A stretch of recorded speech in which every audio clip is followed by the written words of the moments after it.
एका आलिशान फ्लॅटमधील बाहेरची खोली, सिटिंग रूम, छान सोफा सेट, छान कॅबिनेटमध्ये टी व्ही, छान हँगिंग प्लॅन्ट्स, छान चित्र, खाली सुंदर मोहक टाईल्स.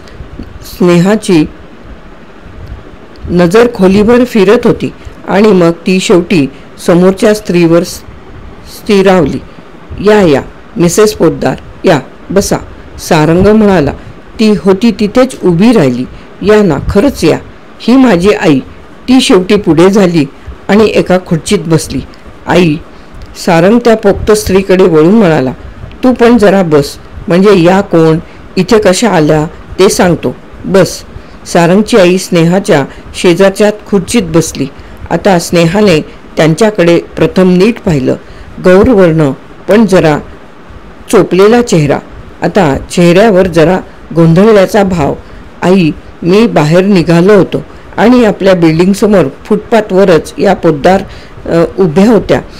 चेहरा अगदी कावराबावरा झाला होता. त्या घामाघूम झाल्या होत्या. माझी त्याच क्षणी खात्री झाली की यांना आताच्या आता मदतीची आवश्यकता आहे, नाहीतर त्या खरोखरच खाली कोसळतील. तुला माहीत आहे, स्वभावाने मी जरा भिडस्तच आहे. पण त्यांच्यापाशी जाऊन त्यांना विचारलं, तुम्हाला काही मदत हवी आहे का? आणि त्यांनी मोठं चमत्कारिक उत्तर दिलं. त्या म्हणाल्या, मी मिसेस पोद्दार, मी इथेच राहते. आमचा इथे वाडा आहे. तेव्हाच मला समजलं काहीतरी रॉंग आहे, म्हणून त्यांना वर आपल्या घरी आणलं. त्याच्या आईच्या चेहऱ्यावर संशय दिसत होता. अहो, त्यांच्याकडे वळून स्नेहा म्हणाली, अहो, खरंच आमचा वाडा होता इथे. मी, माझे पती आणि 2 मुलं, बेबी, मुन्ना, एवढ्यात मी त्यांच्यासाठी आईस्क्रीमचा पार्टी पॅक आणण्यासाठी म्हणून कोपऱ्यावरच्या बेकरीत गेले होते. हा पहा पॅक. स्नेहाने हातातला बॉक्स त्यांना दाखवला. दुकानातून परत येते तर आमचा वाडाच सापडेना. एकाएकी तिला रडूच कोसळलं. हे पहा, हे पहा, सारंग गडबडून म्हणाला. हे पहा आई, तू सांग ना त्यांना काहीतरी. तुमच्या पर्समध्ये डायरी, पत्ता काही असेल ना? शेवटी सारंगची आई म्हणाली. स्नेहाने बॉक्स समोरच्या टिपायवर ठेवला आणि पर्समधल्या वस्तू एकामागून एक अशा काढून तिथे ठेवल्या. 2 रुमाल, किल्ल्यांचा जुडगा, छोटा पावडर पॅक, पेन्सिल, बॉलपेन, 50ची 1 आणि 10ची 1 अशा नोटा, थोडी चिल्लर, कसली तरी सामानाची यादी. पण तिच्या नावाचं एकही पत्र नाही, पाकिट नाही, पावती नाही, काही नाही. डायरी होती पण तिचं स्वतःचं नाव, पत्ता त्यात नव्हता. मैत्रिणीच्या फोनचे नंबर होते. त्या निरर्थक वस्तूंकडे पाहत पाहत तिच्या मनात विलक्षण निराशा दाटून आली. हातावर चेहरा टेकवून ती नुसती बसून राहिली. पुढचं तिला काही सुचतच नव्हतं. तुमचा फोन नंबर आठवतो का? सारंगच्या आईने विचारलं. हो, 44722990. सारंग, बघ रे, त्या म्हणाल्या.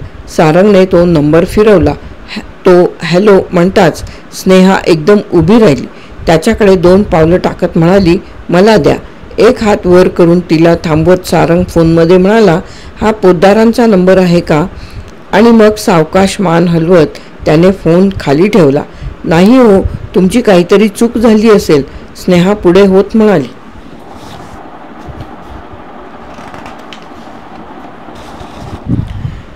आणि रिसिव्हर हातात घेऊन दुसऱ्या हाताच्या थरथरत्या कापणाऱ्या बोटांनी तिने नंबर फिरवला.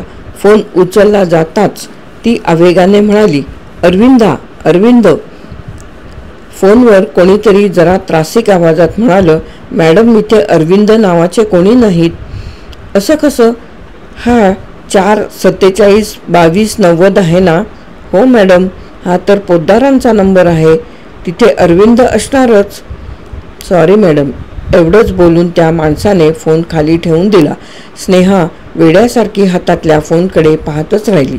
सारंग तिच्या जवळ आला. तिच्या हातातल्या रिसिव्हर त्याने अलगद काढून घेतला, हुकवर ठेवला आणि तो म्हणाला, मिसेस पोद्दार, इकडे या, जरा बसा. आई, त्यांना एखादा कप कॉफी करून आण ना. जरा नाराजीनेच त्याची आई आत गेली. सारंग स्नेहाजवळ आला आणि म्हणाला, मिसेस पोद्दार, काहीतरी विलक्षण घोटाळा झाला आहे, यात शंका नाही. मला एक सांगा, एवढ्यातच तुम्हाला काही ॲक्सिडेंट वगैरे झाला आहे का?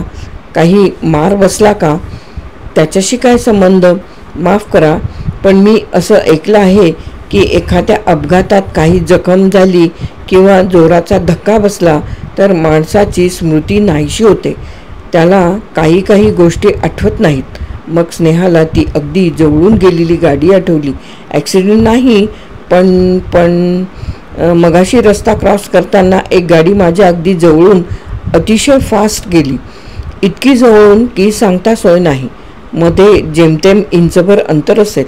मला तर वाटलं आता शेवटच आला आपला.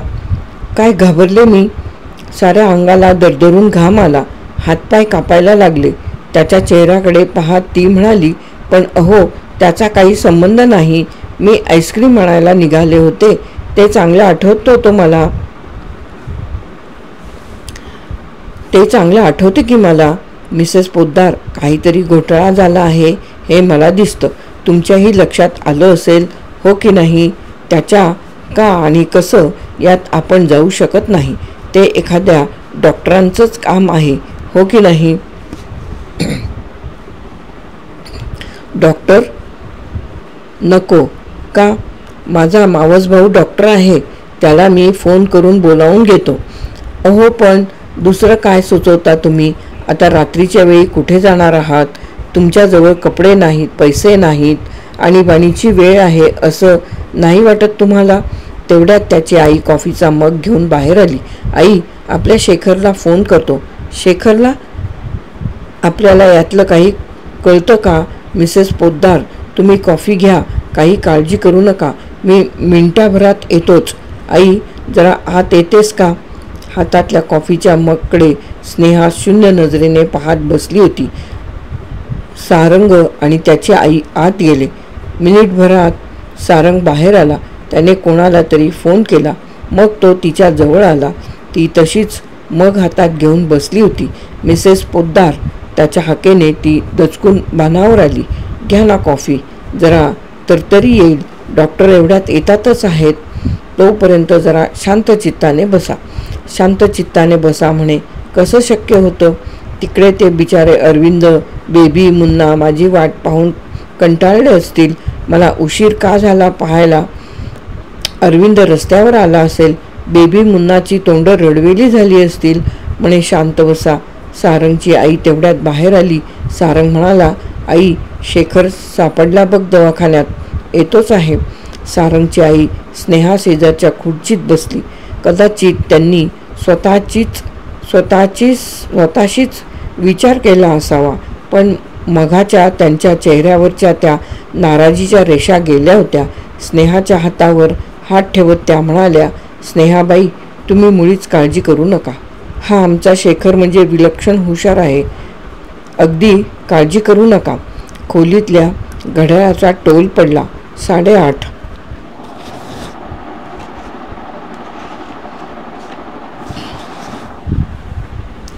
स्नेहा मनाशी विचार करीत होती. 8:30. आपल्याला घरातून बाहेर पडल्याला फक्त 2 तास होत आहेत. फक्त 2 तास. पण तेवढ्या लहान अवधीत तिचं सारं जग तिच्याभोवती उलटपालटं झालं होतं. तिचं घर, तिचा संसार, तिचे पती, तिची रत्नासारखी 2 मुलं, कशाची नाव निशाणीसुद्धा मागे राहिली नव्हती. ती एकाकी, अगदी एकाकी पडली होती.